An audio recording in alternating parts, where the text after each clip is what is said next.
की बैठक में सब लोगों को अपना अपना ड्यूटी लगाया गया था।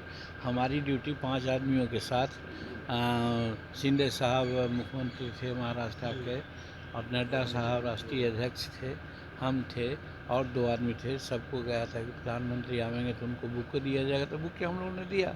उसके बाद फिर जा कर के हम लोगों को मीटिंग हुई, उसमें उन्होंने एड्रेस किया, हम लोगों ने भी अपनी अपनी बातें कही। यही तो बात थी, इसलिए कोई स्पेशल मीटिंग थी, सो बात तो थी नहीं। नहीं, कुछ नहीं, इस पर कोई बातें नहीं हुई है। बात वो अलग से होगी बात तो। विपक्ष ने एक जो गठबंधन बनाया है उसका नाम इंडिया रखा है और काफी उत्साहित है विपक्षी पार्टी। क्या कहेंगे सर, वाकई में चुनाव 24 में नहीं, देखिए उन लोग उत्साहित हों या हतोत्साहित हों, इससे हमारा कोई मतलब नहीं है। जहाँ तक नाम रखने की बात है तो मैं समझता हूँ कि देश के नाम पर, धर्म के नाम पर पार्टी का नाम बनाकर नहीं होना चाहिए।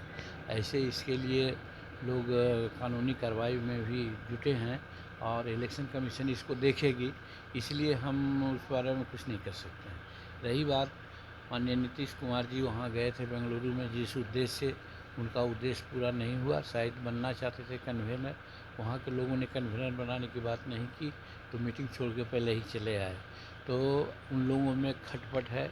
महागठबंधन मिलने का जितना ही प्रयास कर रहे हैं लोग, उतना ही अलग अलग बातें हो रही है।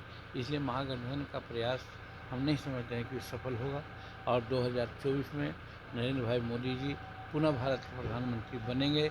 काफ़ी मतों के अंतर से बनेंगे, हो सकता है कि 400 सीट पार करें। ये नीतीश कुमार कह रहे हैं कि एनडीए का गठबंधन वही है जिसको हमने भगाया था, जिसको कहा था कि भाई मर्ज कर लो, नहीं आए, भाग गए, भगा दिया, वही लोग बैठक में शामिल हुआ था। कोई नया लोग नहीं, उनका हमको तो लगता है उनके दिमाग पर और सोच पर आश्चर्य होता है।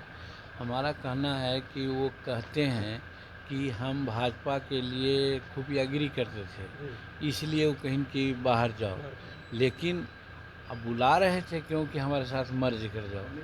अगर मर्ज कर जाओ की बात होती, अगर हम मर्ज कर जाते तो और कस करके खुफियागिरी करते हम। तो इसी बात से तो कंट्राडिक्शन होता है कि झूठ बोल रहे हैं, गलत बोल रहे हैं, उनका दिमाग काम नहीं कर रहा है, इसलिए वैसा बोलते हैं। इसलिए उनकी बात को हम अब ध्यान नहीं देते। लालू जी से मुलाकात नीतीश जी ने किया है, लगता है कि लालू जी सुपर सीएम की भूमिका में हैं।